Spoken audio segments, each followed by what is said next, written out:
A palavra política vem da junção de dois termos gregos, polis e ethos, que no final das contas significa o modo de ser da polis. Para os gregos, a política é a arte de se encontrar a melhor forma de se viver em sociedade. E para os gregos, em geral, assim como para o Aristóteles em particular, a política é a atividade mais nobre que alguém pode se empenhar.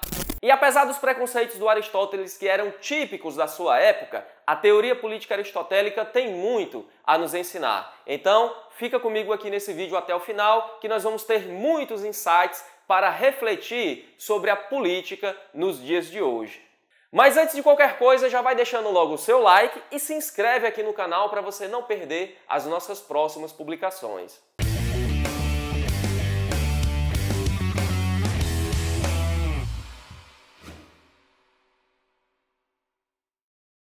A obra política do Aristóteles mais importante é o seu livro A Política, onde ele examina quase todos os aspectos do modo de ser da polis. Além dessa obra, nós temos também vários escritos onde o Aristóteles, seguindo o seu método sistemático, analisa as constituições de várias polis gregas e compara essas constituições com a Constituição de Atenas. Para quê? Para que ele possa entender os erros e os acertos de todas elas e daí tirar a melhor constituição possível.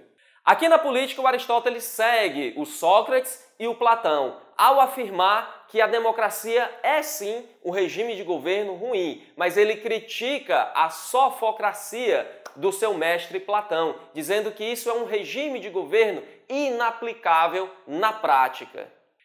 Só para a gente lembrar, a sofocracia é aquele regime de governo idealizado pelo Platão na sua obra A República, onde nós temos a figura do rei filósofo governando a polis com harmonia e justiça. O Aristóteles olha para isso e diz, olha, nesse nosso mundo aqui material, nesse nosso mundo em que nós temos pessoas imperfeitas, isso não passa de uma utopia, isso é totalmente impraticável. Para o Aristóteles, não são os filósofos que devem governar, mas todos os homens gregos adultos que tenham posses e instrução para participar da vida pública. E aqui, pessoal, posses não é ter apenas uma casa e um negócio que lhe garanta a sobrevivência. Essas posses devem ser suficientes para que este homem viva quase que exclusivamente para a vida pública. Então, seguindo esses critérios, para o Aristóteles, várias pessoas deveriam ficar de fora da vida pública. O Aristóteles criticava em muito o fato dos artesãos possuírem cidadania, porque para ele os artesãos não possuem bens suficientes para se dedicar à vida pública. E seguindo os preconceitos da sua época, o Aristóteles também defende que nem as mulheres e nem os escravos devem ter cidadania. As mulheres porque, por natureza, são inferiores aos homens e os escravos porque, por natureza, são inclinados para o trabalho manual. E por fim, os estrangeiros também não devem ter cidadania e nós vamos já entender por quê. Seguindo o pensamento dos gregos de uma forma geral, o Aristóteles entende que a cidadania é o direito de participar da política. E aqui participar não é só votar em representantes. Participar é participar ativamente, diretamente da vida pública. Quando Aristóteles diz que as pessoas com cidadania devem participar da vida pública, ele está dizendo que eles devem ser jurados, eles devem ser juízes, magistrados, devem legislar, devem participar dos cargos de administração. As pessoas, os cidadãos de uma maneira geral, devem fazer um rodízio em todos os cargos, passar por todas as esferas de poder, tanto pelo legislativo, quanto pelo executivo, quanto também pelo judiciário. O Aristóteles entende que para uma pessoa ser um bom cidadão, ele deve saber também como governar, ele deve entender quais são as dificuldades que existem no ato de governar, para que ele possa entender toda a dinâmica da vida pública. E aqui também tem um aspecto muito importante que a gente poderia aprender com o Aristóteles. O Aristóteles defende que os cargos públicos são rotativos. Não pode haver reeleições sucessivas para o mesmo cargo. Uma mesma pessoa não pode nem ter a possibilidade de se reeleger várias vezes para o mesmo cargo. Isso porque o Aristóteles defende que, se ela continuar muito tempo no poder, ela vai acabar se corrompendo. As instituições, elas devem ser criadas para frear também a corrupção nos seres humanos.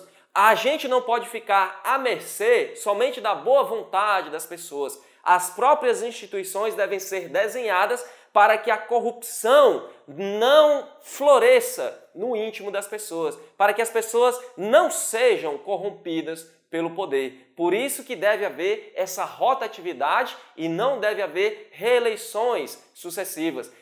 Isso que acontece aqui no Brasil, de um deputado, um senador, estar 30, 40 anos no poder, isso é totalmente rechaçado pela filosofia política do Aristóteles.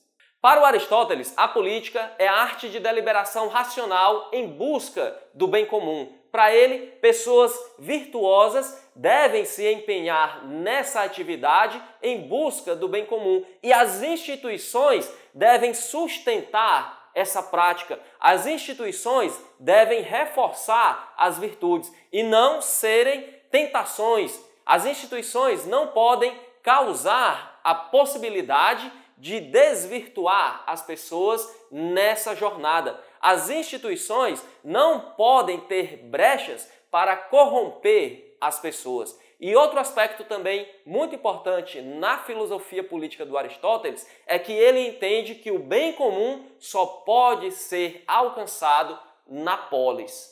E aqui, pessoal, entendam a polis como a forma de organização social dos gregos antigos. A polis não é a cidade-estado. Isso porque o Aristóteles entende, assim como os gregos entendem, que a polis é a única estrutura social que possibilita o homem ser racional. O Aristóteles defende que os homens são, por natureza, seres sociais, seres políticos. Quem não é dessa maneira, ou é uma besta, ou é uma fera, um animal, ou é um deus, porque os homens normais vivem em comunidade. Só que somente a polis possibilita o homem ser racional. Não é qualquer forma de organização social. Por isso que para os gregos, e o Aristóteles defende isso, os estrangeiros, ou seja, os bárbaros, por não viverem nessa estrutura social, eles não são racionais. Eles são seres inferiores. É por isso que o Aristóteles defende que o estrangeiro pode ter a posse que for, pode ser inteligente como for, mas ele não deve ter cidadania. Por quê? Porque ele não foi educado na polis. Ele não é zoon politikon. E esse processo educacional é muito importante porque é através dele que os gregos adquirem a filia, ou seja, a virtude da amizade. E a amizade é muito importante porque ela é o cimento social. É ela que mantém unido o tecido social. Através da virtude da amizade, os gregos se reconhecem como semelhantes. As polis são organizações sociais em que vivem pessoas semelhantes, pessoas amigas e não um conjunto de estranhos vivendo no mesmo lugar, cada um vivendo do seu jeito, cada um vivendo à sua maneira. Não. Com o reconhecimento da semelhança entre os gregos, eu vejo o outro como alguém que está em uma jornada junto comigo, alguém que eu posso aprender com ela, que ela pode me ensinar alguma coisa. Nós temos aqui a filia, a amizade, mostrando que as pessoas possuem interesses comuns. É por isso que não é difícil alcançar o bem comum. Dessa maneira, as polis, elas são associações de pessoas iguais, associações de semelhantes, onde a justiça pode reinar, onde a justiça pode se concretizar, se realizar na prática. Ninguém quer mal a um amigo. Com relação a um amigo, a gente tenta agir com a máxima retidão e justiça possível. E justiça para o Aristóteles é dar a cada um o que lhe é devido, dar a cada um o que ele merece, de acordo com o seu mérito. E nada melhor do que ser julgado por um amigo, nada melhor do que viver sob a égide das leis que você faz juntamente com seus amigos. A filia, a amizade, é um componente muito importante no tecido social e na realização da justiça, aqui de acordo com a filosofia política do Aristóteles. Quando a gente tem a amizade na base da justiça, a justiça vai garantir a igualdade entre todos. Seguindo seu método sistemático, ao analisar quantas possíveis formas de governo nós podemos ter, o Aristóteles diz que nós temos que levar em consideração dois fatores: a quantidade de pessoas que vão governar e quais são os interesses que estarão em jogo. Daí a gente pode chegar a 6 formas possíveis de governo. Dessa maneira, quando um governa buscando o bem comum, nós temos a monarquia. Quando ele busca satisfazer interesse próprio, nós temos a tirania. Quando poucos governam buscando o bem comum, nós temos a aristocracia. Quando eles buscam interesses privados, nós temos a oligarquia. E quando muitos governam na realização do bem comum, nós temos a república. Quando eles buscam satisfazer interesses privados, nós temos a democracia, que é a pior forma de governo, como a gente já viu, segundo Aristóteles. O Aristóteles diz que a democracia é o regime em que os pobres são governados pelos ricos. Há muita demagogia e não pode haver justiça em um regime de governo como esse. Para ele, o melhor regime de governo é a república, em que muitos governam buscando o bem comum. Aqui é uma coisa meio estranha, mas o Aristóteles vai nos dizer que a república é um meio termo entre a oligarquia e a democracia. E pessoal, aqui tem mais uma lição muito importante que a gente pode aprender com o Aristóteles. O Aristóteles diz que uma polis é tão boa quanto bons são os seus cidadãos. Eu não posso ter uma legião, uma multidão de cidadãos ruins, corruptos e uma polis boa. Uma polis só é virtuosa na medida em que há excelência, virtudes entre os seus cidadãos. Então não esperem um bom governo, não esperem boas instituições, boas leis em um lugar, em uma comunidade, em uma sociedade em que os cidadãos não são pessoas excelentes, em que a média geral dos cidadãos é algo ruim, é algo corrupto. Quando nós temos a média dos cidadãos sendo algo excelente, quando a mediana, quando o cidadão médio, quando você olha para aquela sociedade e diz que a mediana daqueles cidadãos é algo bom, é algo virtuoso, aí nós temos uma polis boa. Quando é algo ruim, aí nós temos uma polis ruim. Não adianta querer ter uma comunidade, uma sociedade boa, se os cidadãos não são bons cidadãos.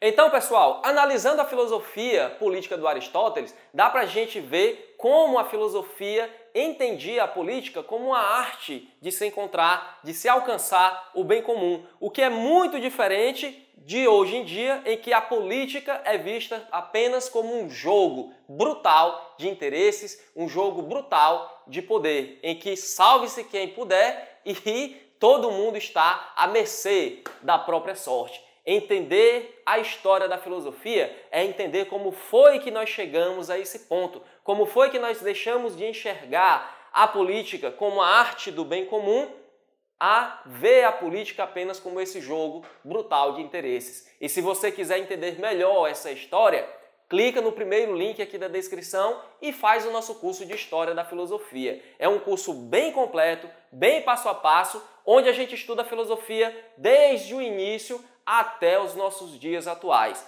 Nós já temos milhares de alunos e, assim como eles, eu tenho certeza que você também vai gostar. O primeiro link aqui da descrição. Dúvidas aqui nos comentários. Eu vou ficando por aqui. Um grande abraço e até a próxima.